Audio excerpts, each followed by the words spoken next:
Hello friends, and welcome back to another poorly lit episode of Yarn Yappin'. I'm back from holiday vacation. You can even call that. I got 5 days off, which I don't normally get this time of year. I'm not complaining, but I'm back from holidays. We're back in the studio. Hey, it's Editing Jordan. My bad, the audio on this one doesn't sound great. I asked you on Instagram if it was okay or if I should refilm, and we're just gonna suffer through it. This one, my bad. Maybe I'll get a microphone or something. I'm trying. Okay, sorry. I wanted to talk about some of my work in progresseses. It's been a while since I showed you guys any whips. I actually don't think I've done this kind of video in a long time. I used to do a lot of work in progresseses updates on my Instagram. It's been a while. Let's get into some of the things I've been working on. I'm sipping on a cranberry ginger ale. If you know, you know. Cheers! I was just in Victoria visiting my family. Don't know what's going on with my hands.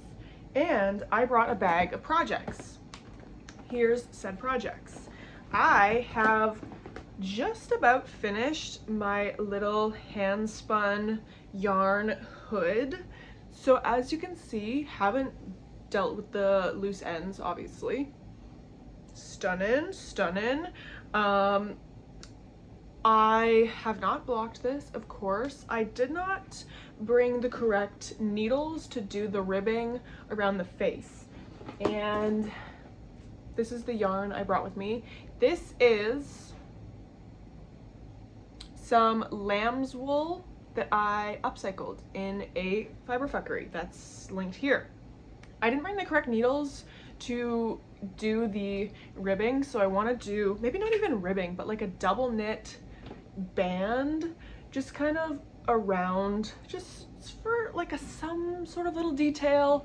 And I'm really so I wanted to do the scarf portion double knit so that I didn't have to deal with like the stockinette rolling in on itself. However, because of like the subtle texture in this yarn, it looked awful. Like it just looked so wonky and weird, and it made the yarn look bad. This is not gonna focus. No, of course not. But this yarn does have some texture in it. It is a 1 ply of a hand spun wool. It's kind of thick and thin in texture, not too crazy, and then it's plied with a strand of kid silk mohair. So it's got a little bit of a different texture versus just like a commercial 2-ply yarn, and that made it go really wonky for the double knitting. And I'm kind of disappointed because I wanted like a really bulky scarf, and like I know I can block this and it'll straighten out a little bit. I've just been kind of thinking about, should I do a crochet border with this yarn? Would that make a difference enough to like be worth it? I don't know. If you have any tips, what do you think I should do with the stockinette curl here? I know it'll block out a little bit, but again, like even the bottom of the hood is rolling up a little bit. So I don't know. I feel like I should do some sort of finishing detail with this, but I'm not entirely sure. And I had so much fun knitting this yarn. I think it's like a different kind of like dopamine, serotonin release when you're knitting with hand spun yarn, like just to see all these colors knit up and just knowing that like I put my whole heart, soul, and pussy into this yarn, and now I get to knit with it and make something cute and cozy. I did that, and it's just an incredible feeling. So really happy with how this is turning out despite the horrors that have persisted. However, let me know again in the comments, how do I troubleshoot this? What do I do? Next thing is, I finally caked up, there was 2 balls of this. Oh, thank God, I thought I left it at my mother's house. Whew. I caked up this skein of, again, this is some more hand spun, 2025. I'm knitting with my hand spun yarn. I'm not hoarding it. I cannot hoard yarn any longer. I need to actually knit with it. So if you want to check out some JackassCollective hand spun yarn, the website, you know, it's already linked in the description. This is a 3-ply. What is this? What am I looking at? The skein is called Imposter. It was on the website for a while and no one snagged it, so I took it out of the shop and I'm selfishly knitting with it. So this is I spun a single with, oh, that's what this is. This was that wool. I grabbed some undyed, like bare merino. It was marked as a merino at like Knit City, or it was a big fiber convention. It doesn't matter which convention it was, but I grabbed just some undyed merino roving to play around with and dye from Sweet Georgia. And it ended up being like a mislabeled bag, and it was like this Icelandic wool, some sort of breed with like,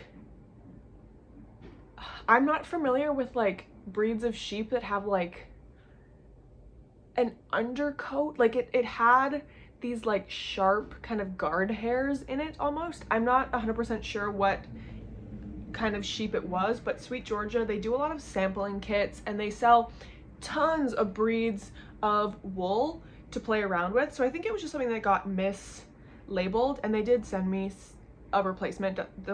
It's fine. But I wanted something that would be a little bit sturdier for some mittens. I'm gonna knit some little fingerless gloves with this. So I spun up that single wool ply of the mystery Icelandic wool, I don't know, and plied it with a single strand of merino that I hand dyed. And then there is a strand of Surrey alpaca in here from, I think it was an Okanagan Dye Works Surrey alpaca, if I remember correctly. And so this kind of has like a little bit of a halo to it. It's gorgeous. It's like a chunkier, I'm gonna knit probably like 6 or 7 millimeter needles. And I didn't bring, so these are my like little 9-inch circulars. I think these are 6.5. Anyways, I should have brought some double pointed needles with me so I could have started off the project and then transferred to this, because like I have really like infant sized wrist and hands. It's embarrassing. So like I couldn't cast on these. Anyways, long story short, I didn't bring double pointed needles. Hello. So I didn't get to cast this project on, but maybe I'll do that tonight. I don't know. It's still early. The night's young. Could get a little crazy. Saturday night, getting wild, casting on some little fingerless mitts. But I'll probably just do like a 2x2 ribbing increase, like a gusset for the thumb. Nothing crazy. I just want to kind of show off the yarn. I don't know. I have a hard time picking a project for my hand spun, and I really want to get better at that. 2025, we're using our hand spun yarn, okay? Last thing in the bag. The problem child. Okay. So this is you guys have seen this yarn. Oh, I'm just so frustrated looking at this already. This is the grayling v-neck, I believe the pattern is called. It'll be in the description. I've learned a lot, okay? I've learned a lot. I don't remember what video it was in, but I was talking about how I wanted to branch out and try new garment construction, different patterns, just like kind of branch out of my usual raglan sweater. And I did that, and I'm not having a good time. I'm not having a good time, all right? There's no hate to these pattern designers. The patterns they're well written. We'll get into that. They're just, a drop shoulder construction is not for me. Drop shoulder construction has done nothing but piss me off royally. Why are we cutting the yarn so many times? Anyways, this was, okay, let's back it up actually. Remember this yarn? Oh shit, she's got a sweater. This yarn is the Cascade yarn that I was gifted. If you saw the Cascade unboxing, this is some Cascade 220 Superwash Wave. This is the color Petunia. I recommend this yarn, 10 out of 10. We'll get to that in a minute. This yarn, I intended on knitting the Shalet jumper by Ranty Studios. I started and restarted that pattern 3 times, and I said, enough. I'm knitting a raglan. I'm tired. And that's what I knit. I think I did it twice. I restarted it twice, and I was like, okay, I understand how drop shoulder construction is. I don't know why I'm holding that up. That's not a drop shoulder. I did it a couple times and I was like, okay, I understand this construction. Let me move on to the cables, because keep in mind, I've never knit a cable until now. This is the Grayling V-neck by Meredith something. I think her name's Meredith. Anyways, this was the first time I ever did a cable. So I was like, okay, I understand the drop shoulder construction. Never done that. Now let's try a cable and a drop shoulder. Well, I think that was rather bold of me. The pattern is, I would recommend that you check the pattern out. I don't think it's written bad or anything. It's just not very intuitive to follow, and I think that's on me. If you're new here, hi, I have a learning disability, and math ain't it. Math does not work in my brain. I really have a hard time with math.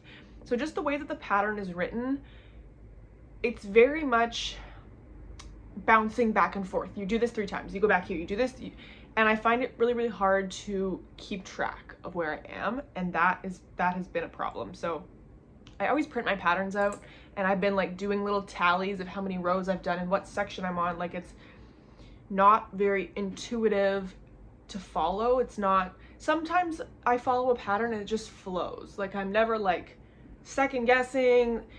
I've been second guessing with this pattern, okay? And this is probably the 3rd time I've restarted. First of all, I picked up these stitches, so this is the shoulder. So I think it goes like, I'm still actually unclear if I'm doing this correctly. So I think this is what we're working with. And then I'm knitting the V-neck increases, and then it'll join here, and then you'll start knitting in the round. Obviously I have to do both shoulders like that. Increase for the V-neck, increasing so it comes to a point, and then I work in the round. I think that's where we're going with this. Again, I'm not entirely sure I'm doing this right. But the cables are really fun. I'm having a lot of fun with the cables.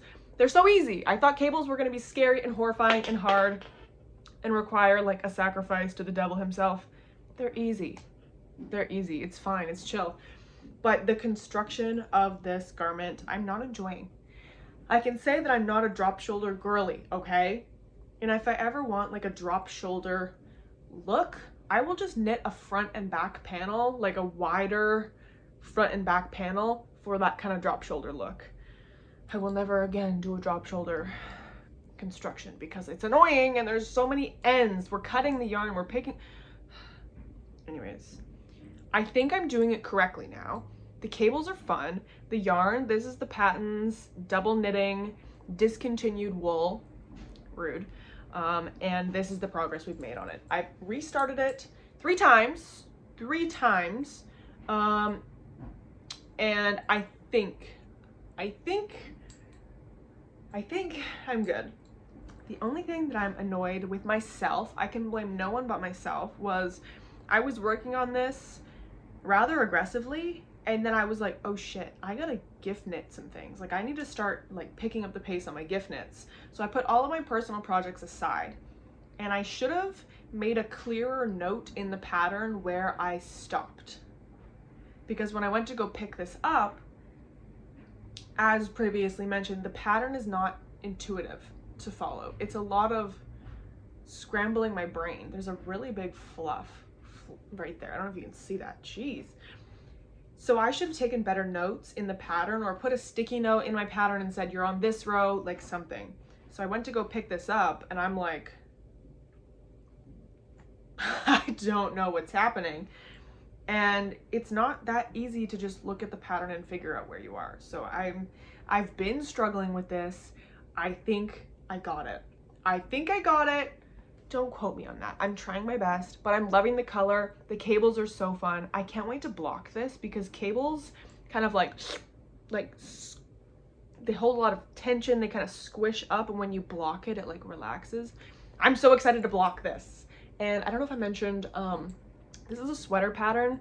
I'm just gonna knit it as a vest because I want a yellow cabled vest, and I love the look of the V-neck sweater. Anyways, we're modifying it slightly. Let me get back to Miss Cascade Superwash. Look at this yarn, y'all. Love. Okay, so as I mentioned, this was meant to be the Shalet jumper by Ranti Studios. I'm not 100% sure how to pronounce. I don't enjoy a drop shoulder construction. I think the pattern is actually very beautifully written, and I wasn't struggling following the pattern. There was a nice flow to it. It was making sense. The actual knitting, I was like, why? Why is it like this? It was pissing me off. I was irritated, and I said, just do a raglan. Just do a top-down raglan. The detail that I was loving in that pattern was that there's like a rolled hem. So I did 3 rows of stockinette and then went into the ribbing, and it kind of like folds over. Love the way that looks. I was like, just do that in a raglan, bro. It's not worth this. And then I did the same with the ribbing down here. Ribbing, couple rows of stockinette, cast off. It gives like a rolled hem look. There was so much trial and error that went into the sizing of that chalet jumper and just learning the process of the construction of a drop shoulder, and I was like, brother, I cannot do it anymore. So I just cast this on. I cast this on like 3 days ago, okay? And I've been monogamously knitting this little freehand raglan. I did some short row shaping, and I'm a little bit concerned. I think you'll be able to see it, but I think I did like too many rows because it kind of sticks out weird. You see what I mean? It kind of like there's like a bump.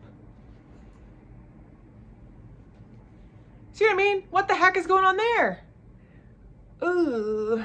And I keep telling myself it'll block out because when I lay it flat, like it does relax. So I keep telling myself it'll block out. But just looking at it, I'm like, what the hell? Anyways, I just wanted to say this yarn, I'm loving it. You can see just how beautiful the color shift is. Like there's so many shades of like purpley, plummy berry colors, and just the way that they knit up. I would say that if you've ever wanted to buy like a spin cycle yarn, or even like some of the Noro yarns that change colors just so like, I would say that the Cascade 220 Wave, Superwash Wave, is a really good affordable alternative. Obviously they're not identical. The Noro yarns are usually 1 ply, like they just do like a single ply with the cool color changes. The spin cycle yarns are 2 ply. This is 4 ply. 4 ply? 4 ply. So this is 4 plies. So they're not the same, but they give kind of that same beautiful like gradient colored effect.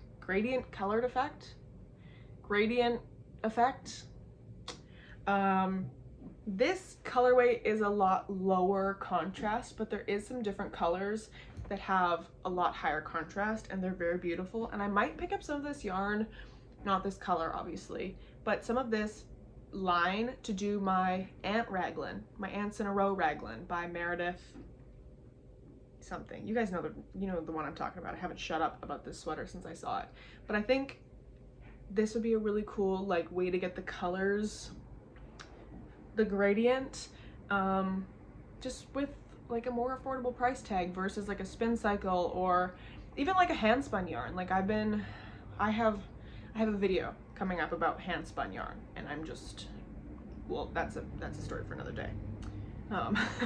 Anyways, I've just been loving this yarn, okay? I love it. It's 100% superwash wool. It's not scratchy, but it's not a merino. And I say that all the time, it's not a merino. It feels great on my skin. It's been lovely to knit up. But this yarn is super affordable, and it's beautiful. It's beautiful. And yeah, that's really all I have to say about this. There's yarn everywhere. I've really done oof, yarn vomit. Anyways, that's been the whips. I've been like very monogamously knitting on this the past 3 days, and I have powered through it, and I have to wind up another skein because I didn't bring enough caked up yarn with me to the island. I had like 30 minutes left on my ferry journey, and I ran out of yarn, so I was just sitting there with my thoughts. Well, I had YouTube videos. Anyways, doesn't matter. I need to cake up a couple more of these and get it finished, and I'm very excited about this. Whoa. So that's what I've been working on. That's the work in progresseses update. Again, you know that I love hearing what y'all are working on. Let me know in the comments below what you've been working on. And you know the deal. Like, comment, subscribe if you feel so inclined to. Check out my Instagram. Check out the shop. And I'll be back next week with another yarn yapping episode. I'm gonna be talking about some hand spun. So subscribe, stick around for that. And again, I'll see you in the next video. Thanks for watching. Bye!